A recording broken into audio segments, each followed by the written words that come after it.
आता, इसी न्यूज़ पर आता कि न्यूज़ आपकी चैनल कौन सा? नमस्कार दोस्तों, मैं विवेक मिश्रा, स्टेट ब्यूरो उत्तर प्रदेश, खबर पर नज़र। हम आज बनारस की पवित्र पावन धरती में माँ गंगा की गोद में स्नान करने के तत्पश्चात और वो भी पंचगंगा के घाट पर स्नान करने के बाद अपने आप को बहुत तरोताज़ा और पवित्र महसूस कर रहे हैं। और हम चाहते हैं कि आप भी तरोताज़ा और पवित्र रहें। हम आए हैं वहाँ के एक बहुत ही पावन पवित्र मंदिर जो है, जिसका नाम है बिंदु माधव मंदिर। विष्णु मंदिर। ये विष्णु भगवान का मंदिर है। विष्णु ही सारे मानव के रचयिता हैं। समस्त मानव जाति विष्णु से ही अवतरित हुई है। तो यहाँ पे आके हम बहुत अच्छा महसूस कर रहे हैं। मैं बहुत सारे मंदिर में गया हूँ, लेकिन जो शांति, जो ऊर्जा यहाँ मुझे मिल रही है वो अलग ही है। आइए, आपने दर्शन किया, महाराज जी से कुछ वार्तालाप करते हैं। आपका शुभ नाम महाराज? हमारा शुभ नाम है आचार्य मुरलीधर गणेश पटवर्धन। आप कहाँ से? हम महाराष्ट्र से हैं, रत्नागिरी से। महाराष्ट्र। कितना साल हो चुका? ये मंदिर को कितना साल हो गया? इस मंदिर को करीब 1672 में ये मंदिर बना है। 1672 में ये मंदिर बना है। इसके पूर्व में ये मंदिर बगल में मॉस्क है,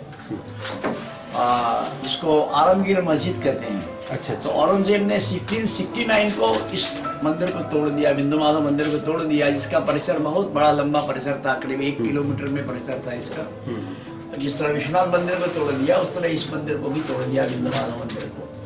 उसके बाद महाराष्ट्र के शिवाजी महाराज ने इस मंदिर को स्थापित किया पुनः, क्योंकि यहाँ के राजाओं ने उस समय उनका साथ नहीं दिया, नहीं तो शायद मेरे ख्याल से ये मस्जिद भी बगल में नहीं होती, वो भी टूट चुकी होती है अभी तक से। लेकिन इतनी दूर से आकर के यहाँ पर वो व्यवस्था कर पाना उनके लिए संभव नहीं था, तो भी उन्होंने एक मंदिर यहाँ पर अपना बना दिया बिंदु माधव का। ये तत्कालीन जो मूर्ति है, ये अग्निबिंदु ऋषि ने इस मूर्ति को गंडकी नदी नेपाल में बहुत वर्षों तक तपस्या करके इस मूर्ति को प्राप्त किया। यहाँ ला करके आनंदवन, इसका नाम आनंदवन था पूर्व, यहाँ ला के स्थापना किया। 1669 को औरंगजेब ने उसको तोड़ दिया। 1672 उस मंदिर को शिवाजी महाराज ने स्थापित किया, और हम लोग, हमारे परिवार को वहाँ से यहाँ सेवा करने के लिए भेज दिया। तब से हम लोग यहाँ पर हैं। तो क्या कोई ऐसा दिन है कि इसी दिन यहाँ ज्यादा भीड़ होती है, या कि हर दिन का वही एक? नहीं, भीड़ तो वैसे यहाँ पर हर दिन होती है। ये काशी का प्रमुख देवस्थान है।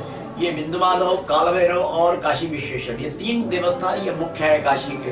विश्वेशम माधवम धुंडिम दंडपाणिंच भैरवम वंदे काशी गुहा गंगा भवानी मणिकर्णिका, ये संपूर्ण काशी यात्रा श्लोक है। ये बिंदु माधव क्षेत्रपाल है, काल भैरव क्षेत्र रक्षक है, काशी विश्वनाथ मोक्षदायक है।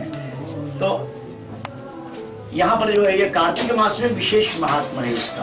ये विष्णु मास, कार्तिक मास ये विष्णु मास होता है। और ये चूंकि ये सब मराठी मंदिर है, महाराष्ट्र पद्धति से यहाँ सारी चीजें होती हैं, इसलिए यहाँ काकड़ा आरती, मक्खन आरती, श्रीखंड आरती और श्रृंगार आरती, इस तरह ये कार्तिक मास में नित्य रोज 1 मास तक, शरद पूर्णिमा से कार्तिक पूर्णिमा तक ये कार्यक्रम चलता रहता है।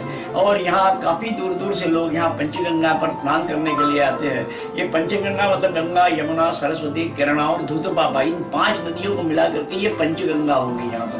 तो पंचगंगा के तीर पर बिंदु माधव का दर्शन और पंचगंगा का स्नान, ये प्रातः स्नान जो है, ये और दोनों मैंने सुना है कि कार्तिक मास में, कार्तिक मास ये मुख्य मास, कार्तिक मास ये मुख्य मास होने से यहाँ कार्तिक में इनके यहाँ बहुत काफी भीड़ होती है। यहाँ सुबह 4 बजे से ही काफी भीड़ होना शुरू हो जाती है। अभी ये देवोत्थानी एकादशी है, ये आपके अभी परसों कल से शुरू हो गई है। कल से लेकर के पूर्णिमा 30 तारीख तक यहाँ काफी भीड़ होगी। देव दीपावली का कार्यक्रम भी होता है, और यहाँ भगवान का शेषशाही पर श्रृंगार, देवोत्थानी एकादशी के बाद शेषशाही पर श्रृंगार होता है। आज तुलसी विवाह है, आज घोड़े पर श्रृंगार है भगवान का। कल त्रयोदशी है, झूले पर श्रृंगार रहेगा। तुलसी विवाह यहाँ पर होगा, शाम को उनकी पालकी निकलती है, भगवान की पालकी निकलेगी और यहाँ तुलसी विवाह होता है। आज शाम को। अच्छा, आज तुलसी विवाह है। आज तो तुलसी विवाह के लिए भगवान की ये पालकी, देखिए इनकी पालकी ये निकलती है, भगवान की ये उनके प्रतीकात्मक रूप में बिंदु माधव का ये स्टेचू है ये। तो ये यहाँ निकलने के बाद त्रयोदशी को इनका जो है झूले पर श्रृंगार होता है। चतुर्दशी को भगवान विष्णु ने ये काशी भगवान शंकर को दान में दिया हुआ है, इसलिए कहा जाता है शिवस्य हृदयम विष्णु विष्णुस्य हृदयम शिवम। ये दोनों का मिलन होता है, इसको हरिहर मिलन कहते हैं, हरिहर भेंट। तो एक दिन ऐसा होता है हरि कि मतलब विष्णु, हर मतलब शंकर। तो ये दोनों का मिलन होता है आज वैकुंठ चतुर्दशी के दिन, ये दोनों का मिलन होता है, इसलिए इनको बेलपत्र चढ़ता है, जबकि इनको तुलसी प्रिय है, लेकिन इनको उस दिन बेलपत्र चढ़ेगा और शिव को जो है उस दिन तुलसी अर्पण होता है। ऐसा हमारे पुराणों में लिखा हुआ है कि स्वयं शंकर अपने बैल पर बैठ करके और इनको तुलसी अर्चन करने के लिए आते थे, इसलिए कि यहाँ ला करके उनको प्रतिष्ठापित किया हुआ है भगवान शंकर को मंदिरांचल से ला करके, और उन्होंने यहाँ प्रतिष्ठापित किया, इसलिए दोनों का मिलन यहाँ होता है। इसलिए यहाँ ये वैकुंठ चतुर्दशी का दिन ये बहुत महत्वपूर्ण दिन काशी के लिए होता है। वैकुंठ, उसके बाद पूर्णिमा का दिन होता है, यहाँ राजगद्दी होती है, भगवान हाथी पर श्रृंगार करता होता है, और उसके बाद यहाँ पर अन्नकूट होता है, और शाम को देव दीपावली होती है। किसी काल में केवल देव दीपावली यहीं पर होती थी, इसी घाट पर होती थी, लेकिन आज प्रचलित इतनी ज्यादा हो चुकी है कि वो 84 घाटों में पूरे के पूरे घाटों में देव दीपावली होती है। इस वर्ष तो अभी मोदी जी भी सुना है कि आने वाले हैं, और उनका भी कार्यक्रम अभी यहाँ पर है, ये जो है 30 तारीख को।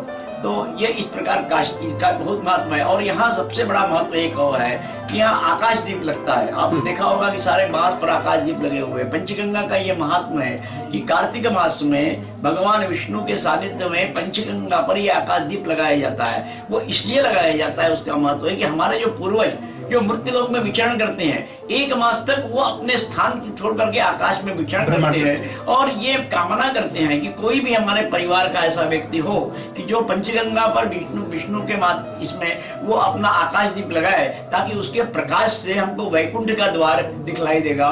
क्योंकि 1 मास तक भगवान वैकुंठ द्वार खोल के रखते हैं, कोई भी आता है उसको उसका प्रवेश उसमें होता है, क्योंकि मुक्ति उसको मिलती है 1 मास तक जो है उसको।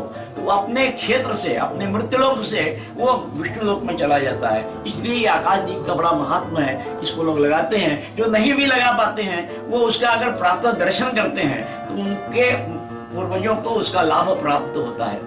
अच्छा, एक मेरा यहाँ पे कोई ऐसा दिक्कत, तकलीफ, परेशानी कुछ ऐसा नहीं? हम लोग महाराष्ट्र से यहाँ पर हैं, क्योंकि अब हम लोगों को कोई दिक्कत नहीं है, काफी वर्ष से हम लोग यहाँ पर हैं, और हम लोगों को 350 वर्ष यहाँ पर हो गया।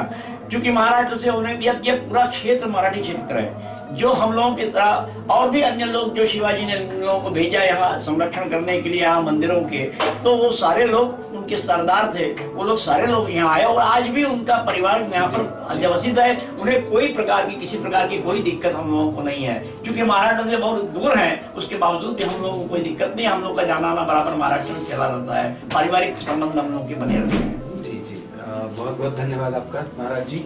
आप देख सकते हैं कि बिंदु माधव जी के मंदिर में महाराज जी ने जो इतनी सारी ज्ञान की बातें कही, निसंदेह वह जो है बहुत ही अर्पण योग्य है, और हमको हमेशा भलाई और सच्चाई के रास्ते पर चलना चाहिए। और कार्तिक के मास में हमारा भी अहोभाग्य, परम सौभाग्य था कि हम यहाँ पे आकर के अपने आप को पवित्र किए, और यही कामना करते हैं कि सबका भला हो, सब। जय हिंद। मैं विवेक मिश्रा, स्टेट ब्यूरो। नमस्कार, जय हिंद, जय भारत, थैंक यू।